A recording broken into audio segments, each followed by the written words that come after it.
मुगल दरबार की सुबह कुछ अलग ही थी। सूरज की किरणें जब आगरा किला की लाल दीवारों पर पड़ती तो ऐसा लगता मानो सोना पिघलकर पत्थरों पर बह रहा हो।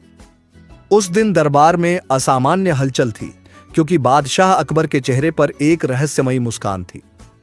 आज अकबर ने गूंजती आवाज में कहा, मैं तुम सबकी बुद्धि की परीक्षा लेना चाहता हूं। दरबार में सन्नाटा छा गया। सभी मंत्री, दरबारी और सैनिक एक दूसरे का चेहरा देखने लगे। अकबर ने हाथ उठाकर इशारा किया और एक सेवक को बुलाया। सेवक एक साधारण सी बाल्टी में पानी लेकर आया। यह, अकबर बोले, सिर्फ एक बाल्टी पानी है। जो कोई इस एक बाल्टी पानी से पूरे आगरा किले को धोकर उसे चमका दे, वही मेरे सवाल का जवाब देने योग्य होगा। यह सुनते ही दरबार में खुसर पुसर शुरू हो गई। महाराज, यह असंभव है, एक मंत्री ने हकलाते हुए कहा। इतने बड़े किले को एक बाल्टी पानी से? दूसरे ने आश्चर्य से कहा।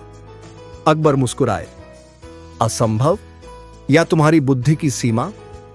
सब चुप हो गए। दिन बीतते गए। पूरे आगरा में यह खबर फैल गई। लोग दूर दूर से कोशिश करने आए। किसी ने पानी को कपड़े में भिगोकर दीवारों पर लगाया, किसी ने किले के छोटे हिस्से को साफ करने की कोशिश की, परंतु कोई भी पूरे किले को एक बाल्टी पानी से चमका नहीं सका। दरबार में निराशा छा गई। तभी एक दिन दरबार के दरवाजे धीरे धीरे खुले और अंदर प्रवेश हुआ बीरबल का। बीरबल ने झुककर प्रणाम किया और मुस्कुराते हुए बोले, जहां पनाह, सुना है आपने एक कठिन प्रश्न पूछा है।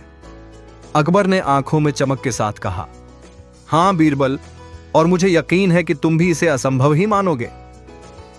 बीरबल ने हल्की हंसी के साथ कहा, जहां पनाह, असंभव तो सिर्फ सोच होती है, काम नहीं। दरबारियों ने एक दूसरे को देखा। अब कुछ होने वाला था। अकबर ने कहा, तो क्या तुम यह कर सकते हो? जी हां, बीरबल ने आत्मविश्वास से कहा, पर मुझे एक दिन का समय चाहिए। अकबर ने अनुमति दे दी। अगले दिन सुबह सुबह बीरबल किले के सामने पहुंचे। उनके साथ वही एक बाल्टी पानी थी और एक चमकदार बड़ा दर्पण, आईना। लोग इकट्ठा होने लगे। सबकी नजरें बीरबल पर थीं। बीरबल ने पहले उस बाल्टी के पानी को जमीन पर रखा।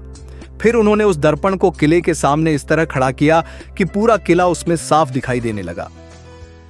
अब उन्होंने धीरे धीरे उस पानी को अपने हाथों से उठाकर दर्पण पर छिड़कना शुरू किया। लोग हैरान थे, ये क्या कर रहे हैं? बीरबल ने दर्पण को साफ कपड़े से पोंछा और जैसे ही सूरज की किरणें उस पर पड़ीं, दर्पण में किले की छवि चमक उठी। इतनी साफ, इतनी चमकदार कि मानो पूरा किला नए जैसा हो गया हो। बीरबल ने मुस्कुराकर कहा, जहां पनाह, देखिए, आपका पूरा किला एक बाल्टी पानी से धुलकर चमक रहा है। अकबर ने दर्पण में देखा और सचमुच किला पहले से ज्यादा चमकदार लग रहा था। दरबार में सन्नाटा।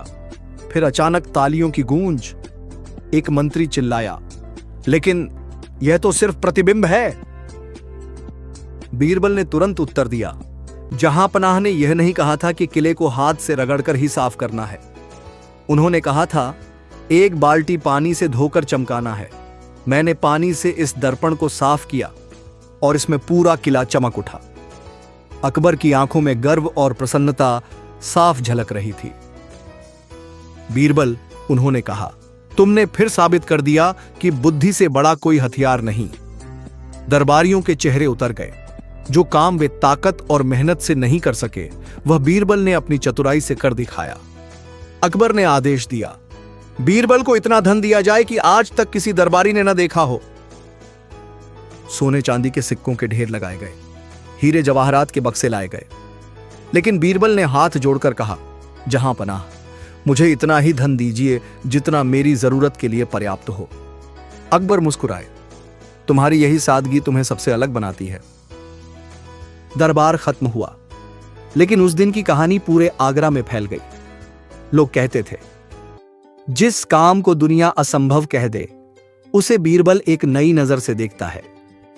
और शायद यही इस कहानी का असली रहस्य था। कभी कभी समाधान ताकत में नहीं, सोच के आईने में छिपा होता है।